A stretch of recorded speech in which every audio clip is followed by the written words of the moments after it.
Hello and welcome to Sensei podcast. This is Manos Brilakis discussing with leaders in the field of CTO and complex PCI. Sensei means teacher or master in Japanese. The goal of the Sensei podcast is to help you learn and improve in CTO and complex PCI so that you can become the best that you can be and offer your patients the best possible results.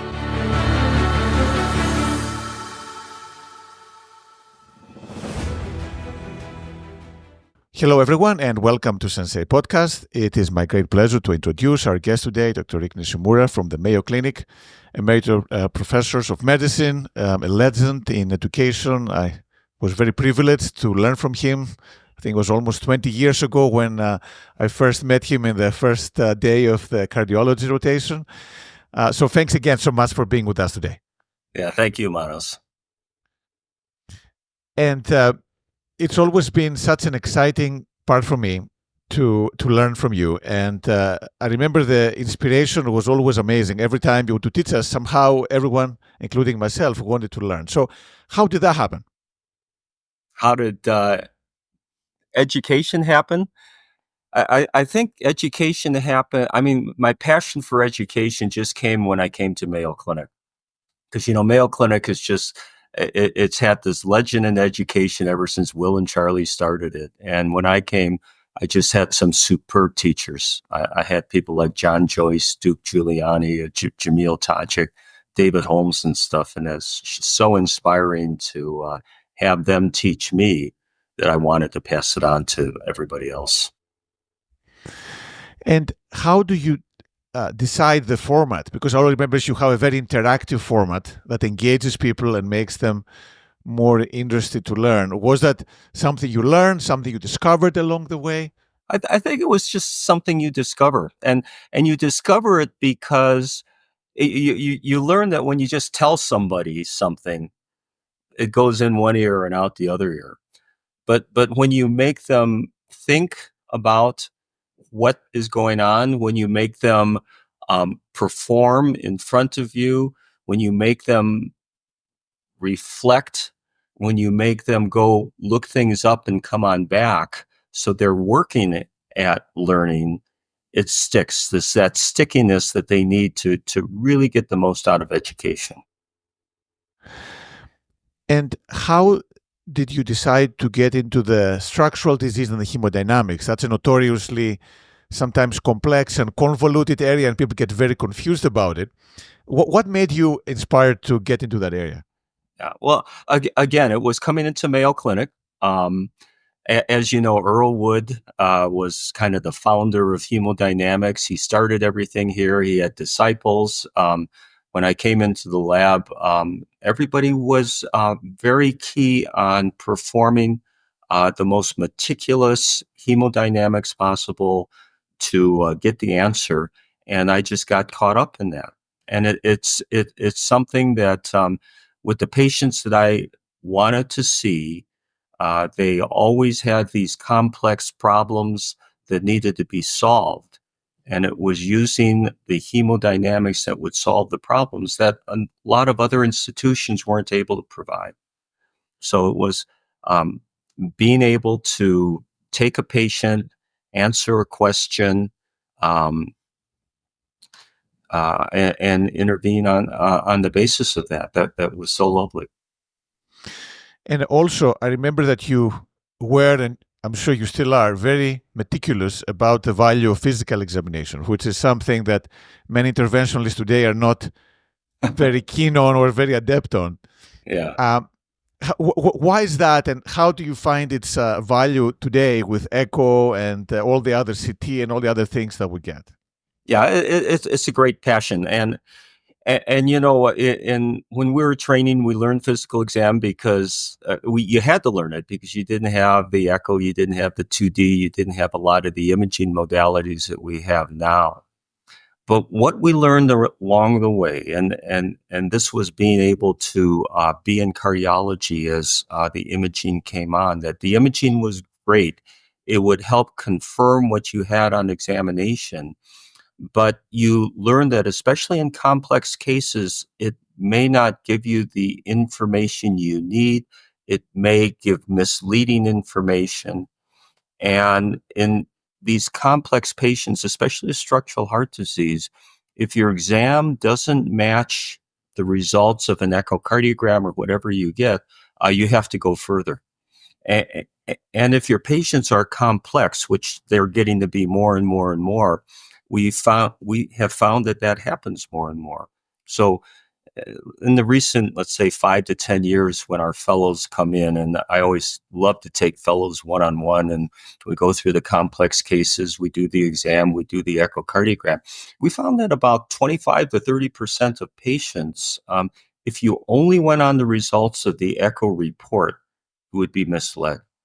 So in those 25 to 30%, you have to first do your I look at as a pretest probability. What's going on based on your examination? Bring in the echo. If they match, fine. We go ahead. We've got our diagnosis. But in that 25 to 30% of times when they don't match, then we go further. We either do more with the echocardiogram, or at that point in time is when we go to the cath lab and try to sort it out with what all our fellows call the table of truth. Wonderful. And I also remember a few cases where things didn't go quite the way they were supposed to. And of course, you knew it before any of us knew it before, and you kept very calm and quiet and get the case going. So how do you handle the unexpected, the complications when things go out? I think it was like a transeptal that went wrong. How do you handle those situations? I think that the main thing is to, and you hit upon a point that we really need to teach our fellows who then are going to be in that situation, is there tends to be this domino effect in the cath lab. I'm sure that you know, and all of the listeners know, that one thing goes wrong, you kind of work to that one to correct that. Another thing goes wrong, another thing goes wrong, another thing goes wrong. And what I've always told the fellows, and this, if they're basketball players or whatever, what would they do on the court if things went wrong? And what they would do is they would take a timeout. So no matter how badly things are going, if you just take the time out, you sit back, you reflect on what you're doing, you go back in again, it really makes a difference to prevent that domino effect from getting worse and worse and worse and worse. So it's stopping, thinking, taking a breath, making a plan, going back in again, but never get to the point where things build up and up and up and up and get so bad that things get turned into a disaster. Keeping calm, I think, is going to be the major thing. Wonderful. And I know some people in the city of Phil say that sometimes you have to act first and think, but I think for the vast majority of cases, as you said, probably the other way around is the optimal way to go. Yeah. It's really important in the cath lab. And then how do you handle with the aftermath when things don't go well and there's a complication? Obviously, there's some depression, the mood gets affected, the motivation, people can get, I know people who actually almost try to quit. How do you handle these cases and how do you make the most out of them? Yeah, so the major thing, and this goes on everything in medicine, is the reflection.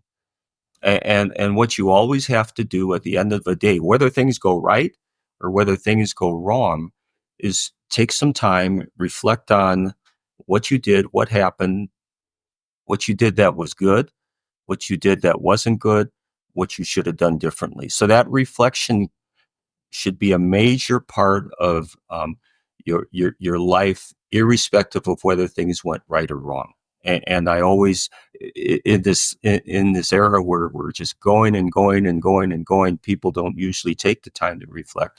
But I think it's absolutely necessary to make that a part of your daily life. Now, with that being said, if something has happened, let's say in a case that everything went wrong, you have to really enhance that reflection. The first thing that you should do is you should bring your team together, because the entire team is going to be feeling badly about what happened. And you sit everybody down and you say, listen, There's nobody's fault here, but let's, as a team, go through this step by step by step and see what happened. And you always have to be able to take the blame yourself if something went wrong, so that others feel that they can keep on going and they don't feel as badly themselves.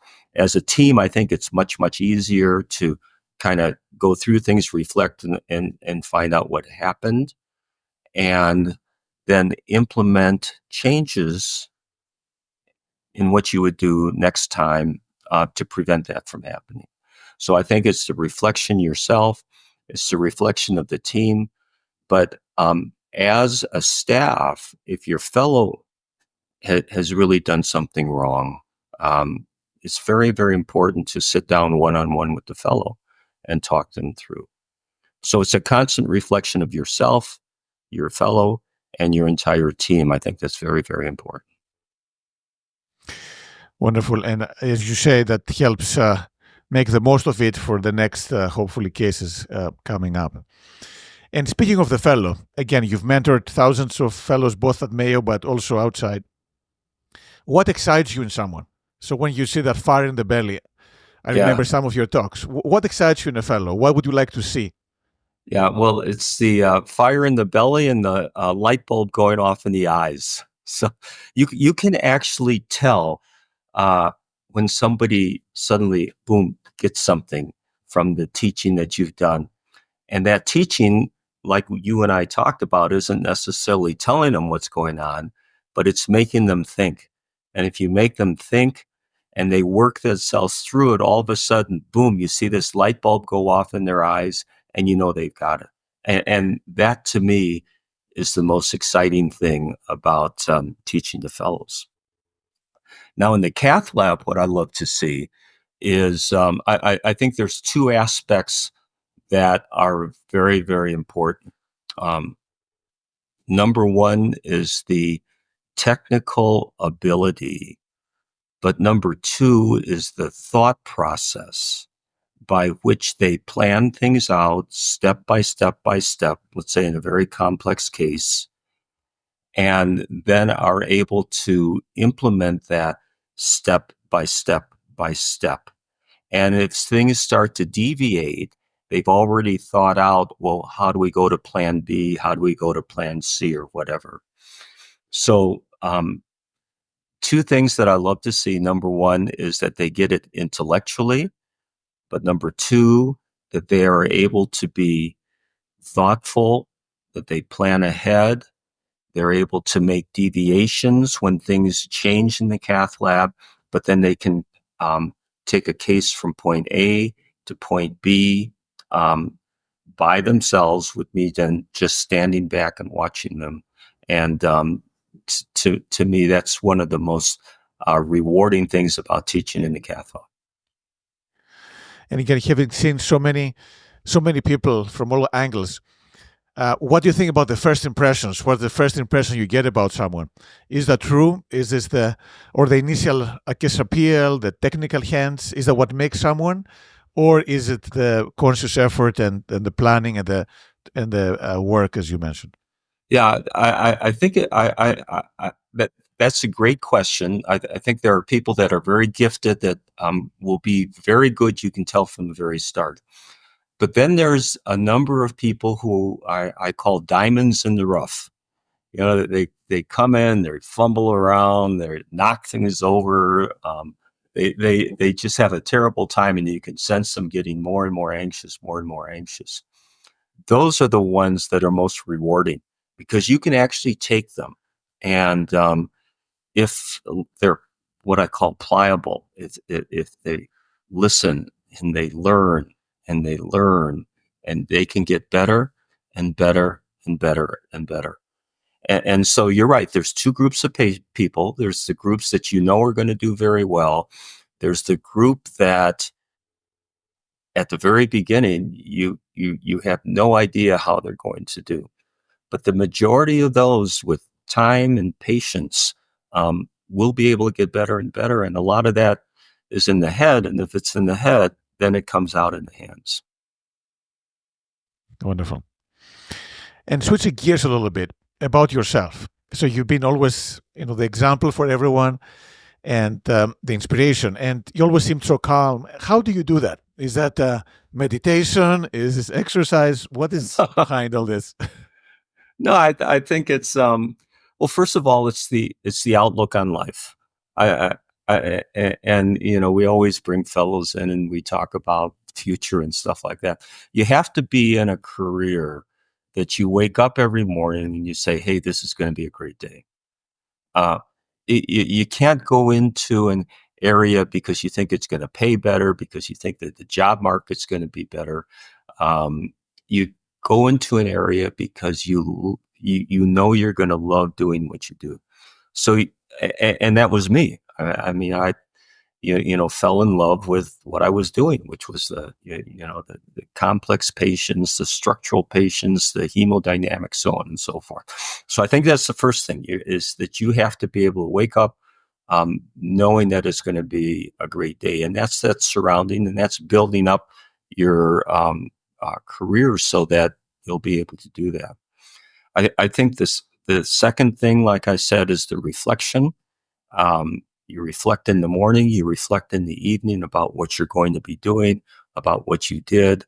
And even if it might have been not the best of the day, you know that you have the ability to make it better. And then the third thing is I always used to wake up and go for an hour and a half to the gym. And somehow that kind of relieves a lot of the stress, makes you feel much, much calmer as you go in. And especially on a cath lab day, if you take a good workout first, then you go on in, everything seems to be much calmer. Perfect. So many things, including exercise. But just curious, how many hours do you actually sleep? Well, it's gotten better, but it does take away the sleep, but you kind of catch up at the very end on things. And then how many, um, when it comes to books and movies, do you have any favorite book or any favorite movie?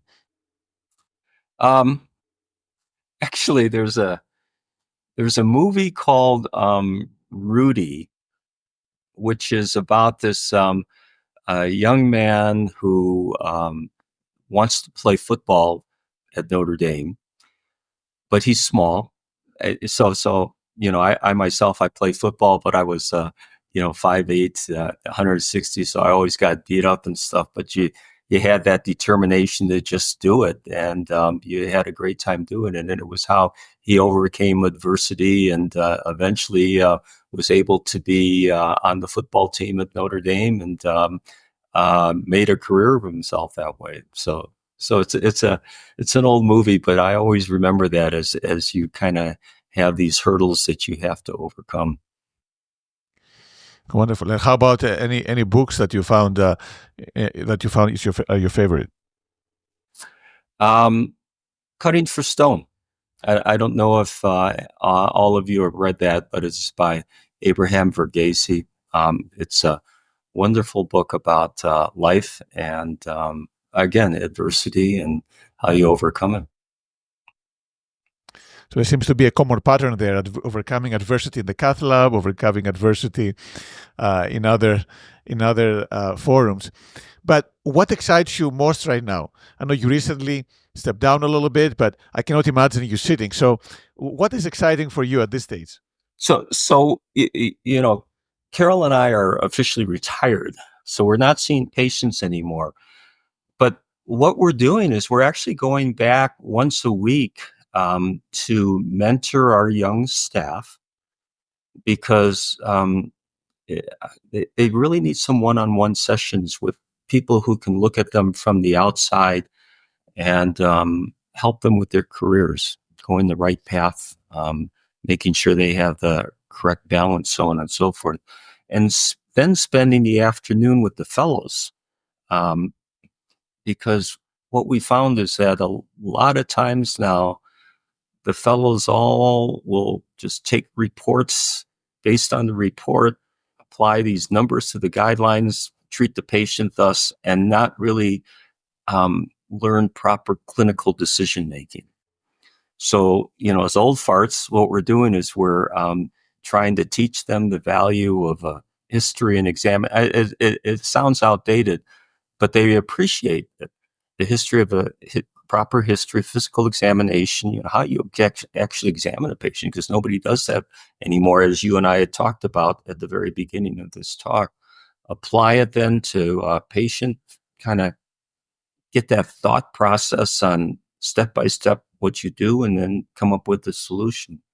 So even though we're retired, we're still getting a lot of joy out of taking, let's say, our experience and helping out our younger fellows that way.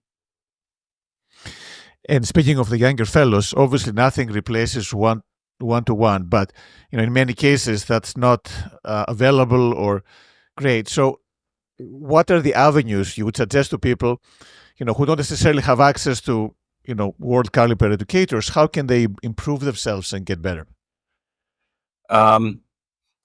It's difficult because you're right. The best way to do things is one-on-one or one-on-two, person right there going back and forth. But I think that what people need to do is they need to, first of all, establish this foundation of knowledge. So they need to continually keep updated through courses, board reviews, so on and so forth. But then make sure that they kind of reflect every day on what they actually don't know.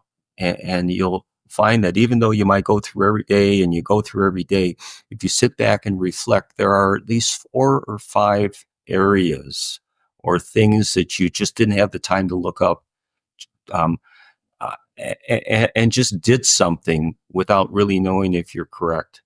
And I really think that reflection in the evening and taking some time to go through and saying, well, I really didn't know if this was the right drug for this, or if I did this right interpretation, and go back and take the time and make yourself better that way. I think the self-teaching, with the ability to improve upon yourself, is the most essential part of how to be a great doctor. And I guess not only for doctor, but for everyone else as well. Yeah, absolutely. So I know you have things to go on in a few minutes, and don't want to abuse your time and kindness. But again, we really appreciate you taking the time today. As a last few parting thoughts for the early career people or the fellows, what are your key pieces of advice to have a successful career in 2025? Yeah, it's different 2025 than it was when I grew up, because there's so many other things going on. But I think, first of all, you have to be happy with your personal and family life. And that comes above everything else. You'll never regret having not done, let's say, another case, or whatever, but you will regret if you've not been to, let's say, your son's football game when he scored a touchdown and stuff like that. So despite all of these things coming in, make sure that you put your family first. That's number one. Number two is that when you actually do go out into practice, make sure it's something that you're going to, like we said, wake up every morning and say, this is going to be a great day. Don't accept second best. It's a privilege to be in what we do. It's very rewarding, and you have to be able to find the career that's going to support that. So I think those are the two things that I would say on our parting note. Wonderful. Well, again, thanks again. Again, you've been huge inspiration for me and countless others. Thank you so much for coming to the podcast today. Okay. Thanks very much, Manos.